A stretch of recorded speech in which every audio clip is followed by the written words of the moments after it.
Assalamualaikum warahmatullahi wabarakatuh.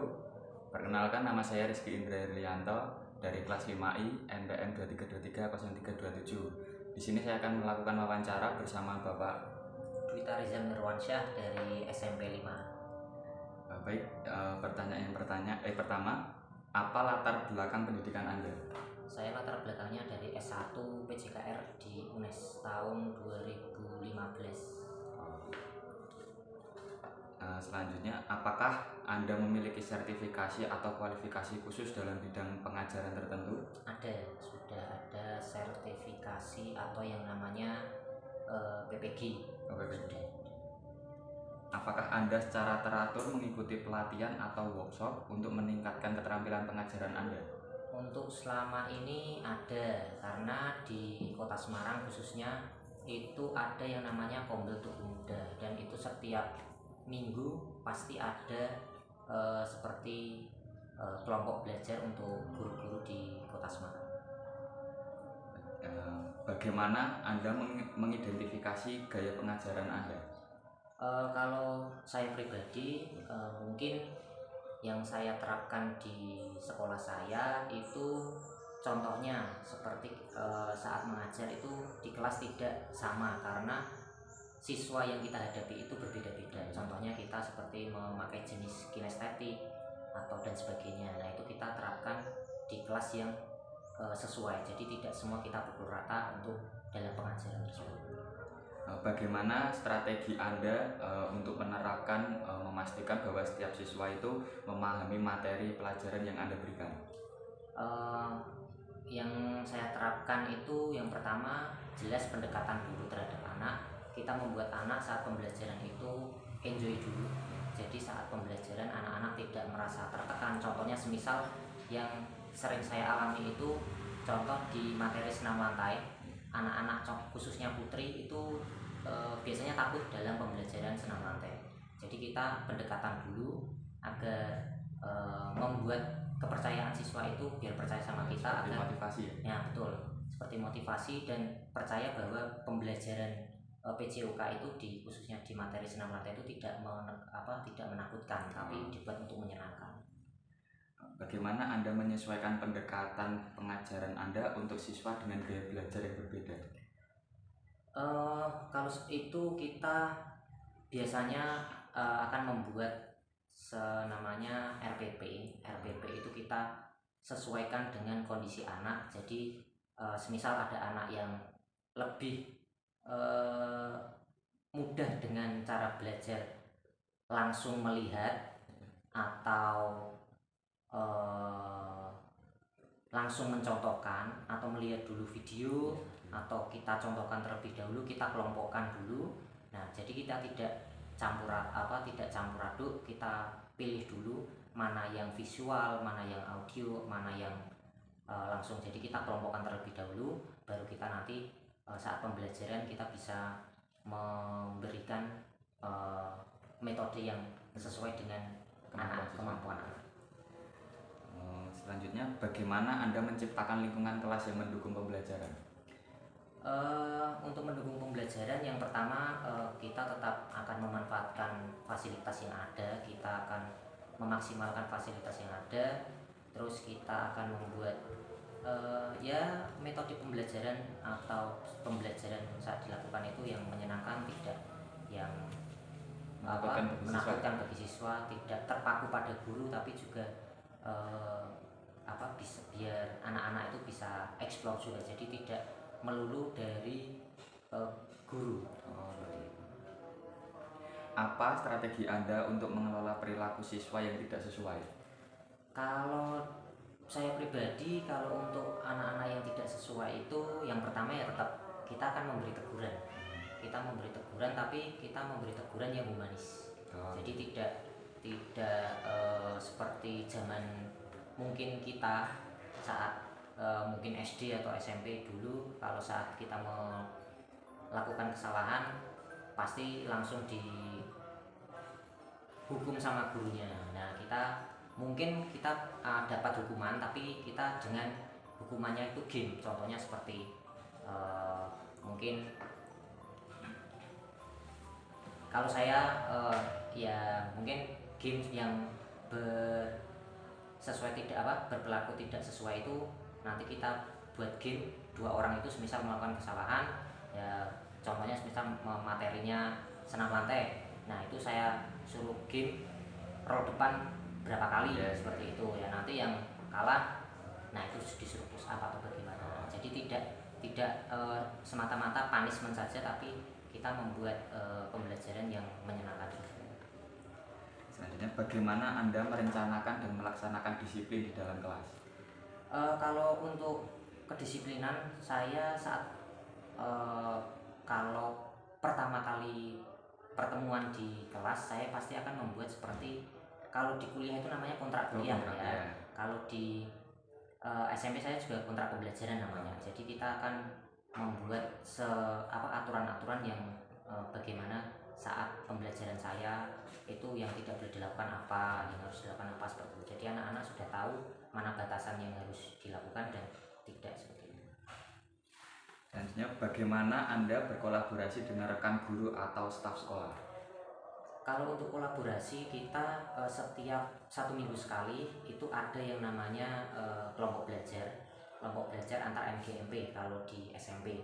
Nah kalau untuk kelompok belajar itu kita akan setiap minggunya akan membahas atau mengevaluasi pembelajaran yang sudah dilakukan, mungkin dalam materi bola voli yang kurang apa di kelas 7, kelas 8, dan kelas 9. Jadi kita dengan rekan sejawat itu ada komunikasi setiap minggunya untuk mengevaluasi pembelajaran yang kita berikan kepada anak. Selanjutnya, apa pendekatan Anda dalam berkomunikasi dengan orang tua siswa? Kebetulan saya di SMP 5 itu sebagai wali kelas, jadi kalau pendekatan saya terhadap orang tua itu yang pertama selalu berusaha menginformasikan kegiatan anak yang ada di sekolah. Semisal ada kejadian kecil apa terhadap anak, saya laporkan ke orang tua, jadi agar orang tua itu juga mengetahui, juga care terhadap anak, tidak yang namanya ya cul-culan, contohnya seperti itu. Jadi tahu kondisinya anak di sekolahan itu seperti apa. Bagaimana Anda menangani konflik atau tantangan komunikasi dengan orang tua atau rekan kerja? Ya mungkin selama ini yang saya lakukan untuk konflik ya. Untuk konflik ya kalau terhadap orang tua mungkin ya tetap kita ajak komunikasi dengan baik. Kalau mungkin kalau dari WA mungkin kan kurang ya, bahasanya mungkin niatnya apa, nanti ditangkapnya apa. Jadi kalau untuk mengatasi konflik ya untuk dengan orang tua selalu bertemu di sekolah. Mungkin kalau semisal tidak dengan saya, ada pendampingan dengan guru BK atau langsung dengan kepala sekolah, seperti itu. Selanjutnya itu ada bagaimana Anda menilai kemajuan siswa dalam kelas Anda? Untuk menilai kemajuan siswa, saya biasanya membuat semacam penilaian formatif. Formatif itu penilaian untuk mengetahui kemampuan siswa ya, seperti berkembang atau tidak. Nah, itu saya pakai penilaian formatif. Contohnya semisal dengan materi bola voli. Semisal pertemuan pertama saya menerangkan dengan materi passing atas dan passing bawah. Teorinya sudah saya kasih, prakteknya sudah saya kasih.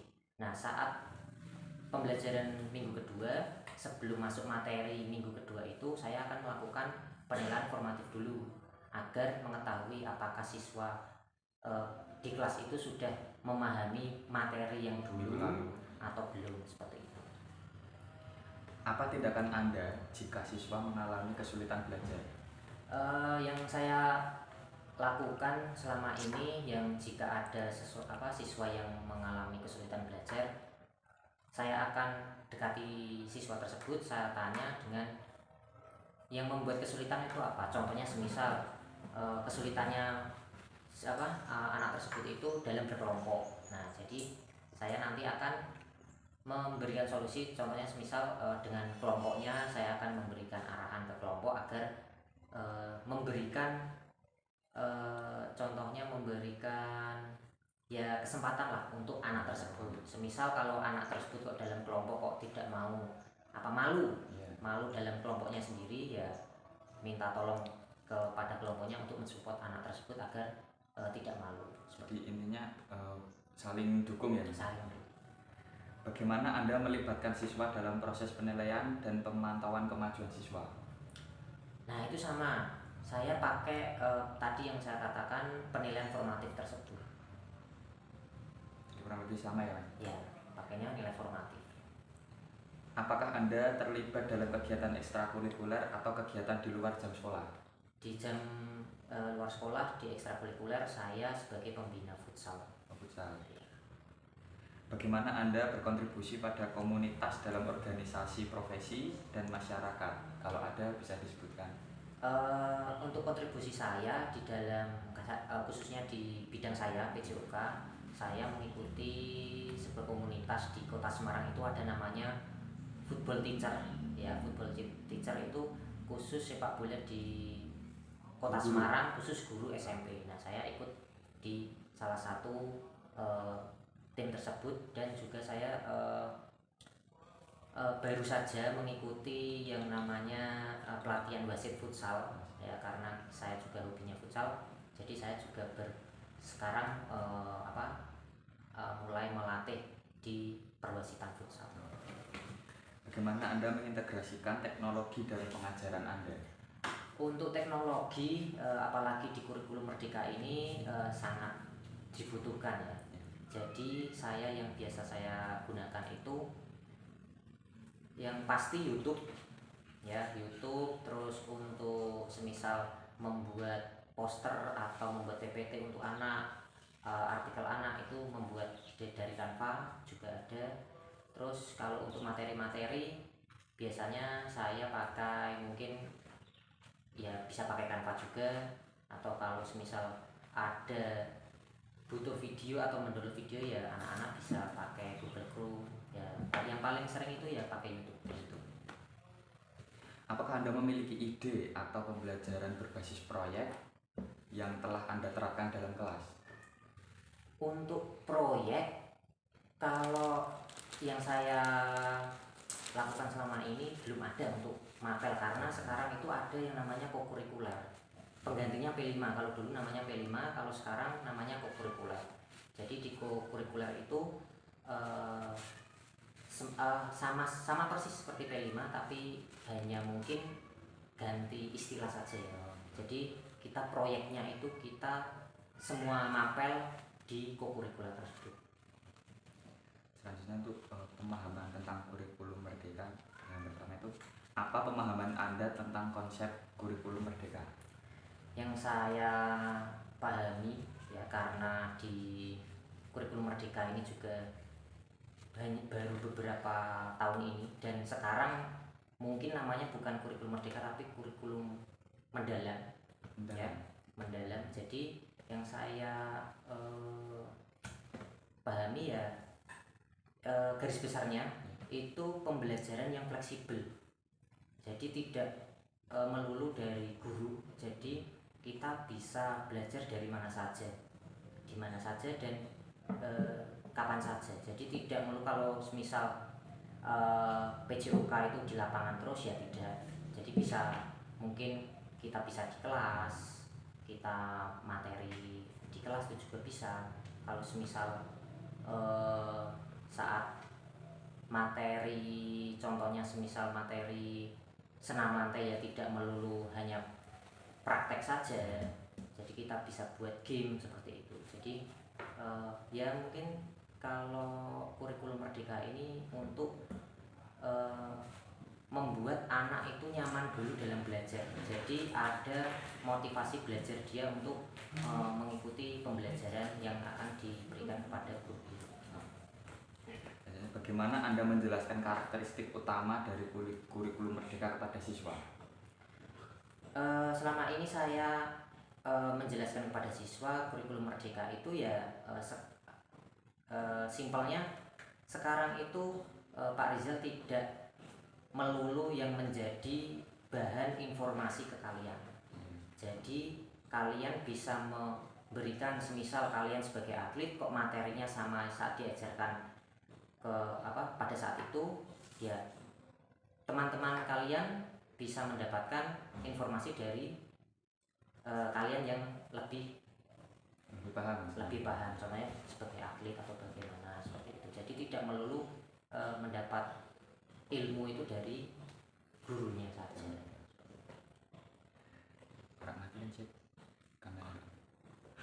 Bagaimana Anda menerapkan fleksibilitas kurikulum untuk menyesuaikan kebutuhan dan minat siswa di kelas? Untuk fleksibilitas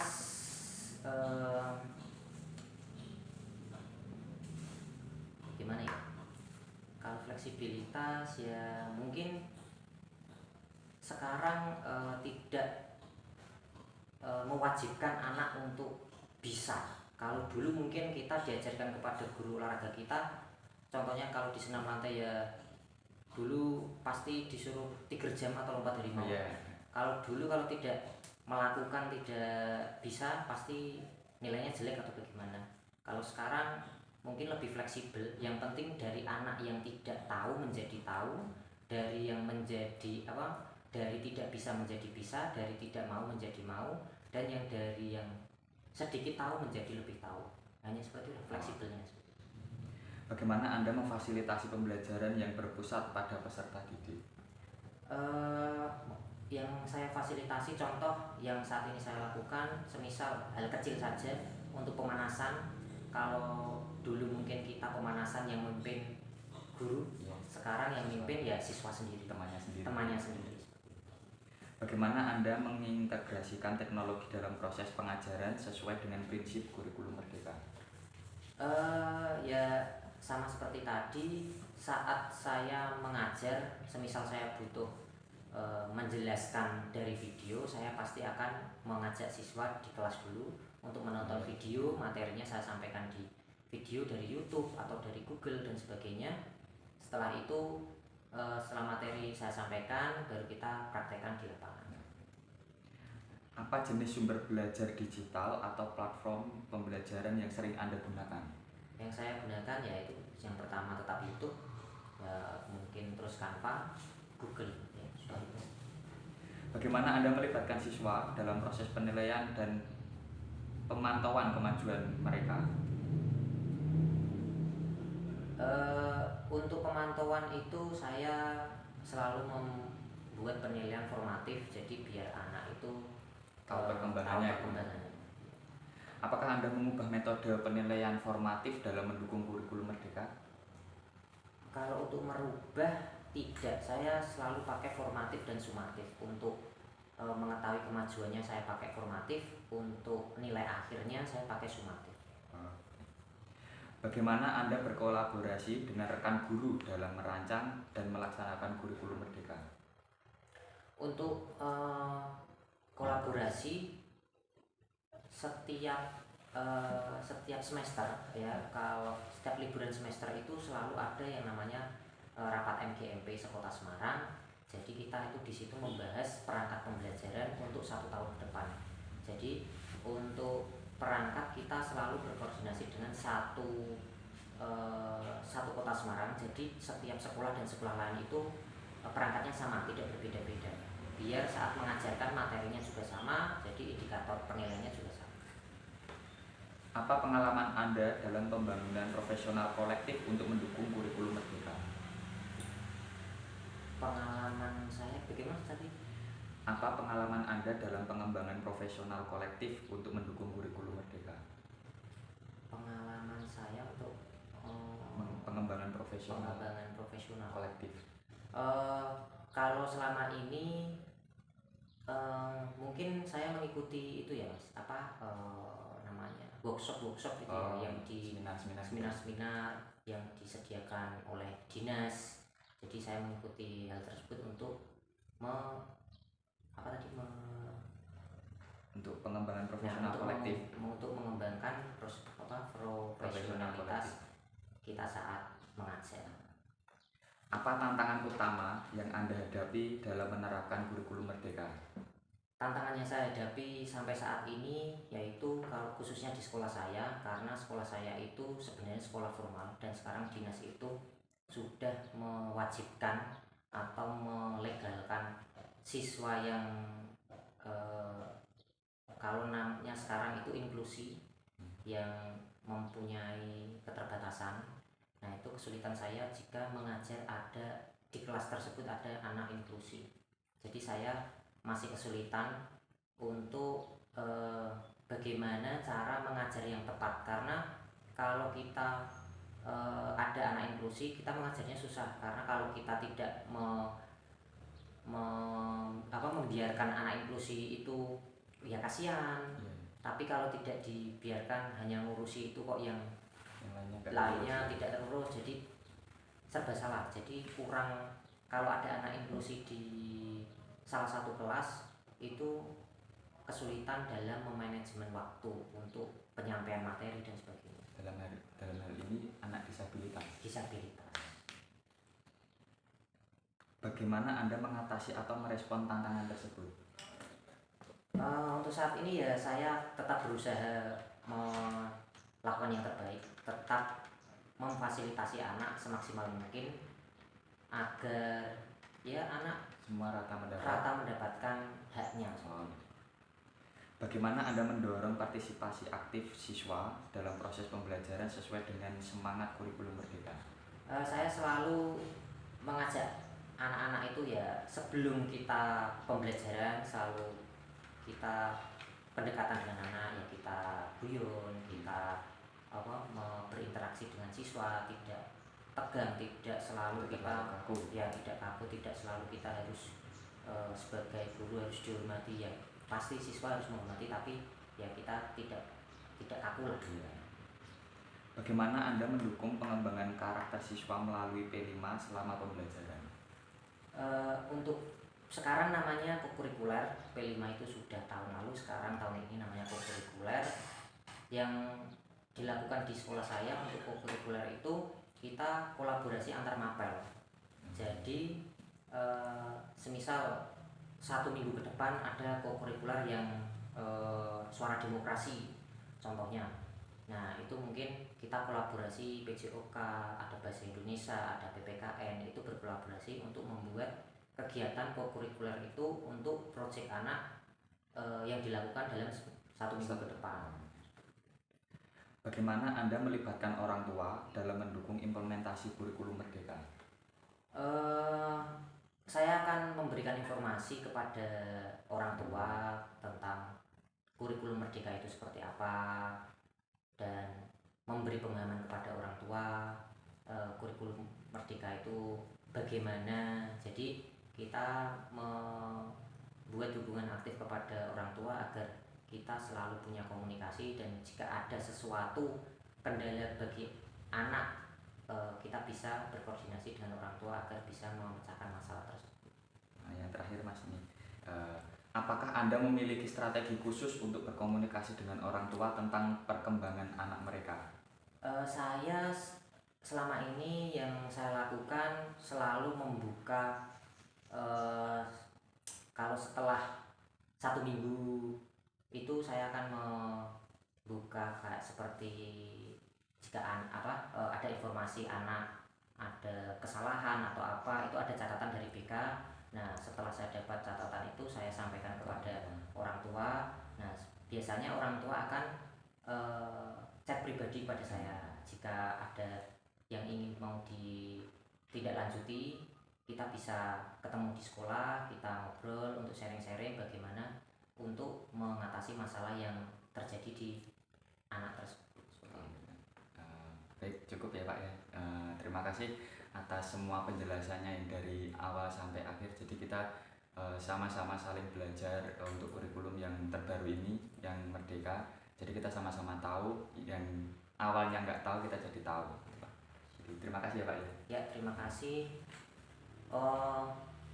Untuk penyampaian tadi ya, saya juga baru mendapat materinya. Jadi tidak semua guru di Kota Semarang itu dapat materi kurikulum Merdeka ya, karena kurikulum Merdeka itu yang diseminasi itu hanya perwakilan dari guru. Nanti guru yang dapat diseminasi itu mengimbaskan ke guru yang lain. Jadi kalau biasanya kalau seperti itu, informasi yang didapat ya tidak full seperti itu. Jadi kalau semisal ada salah-salah ya mohon dimaafkan.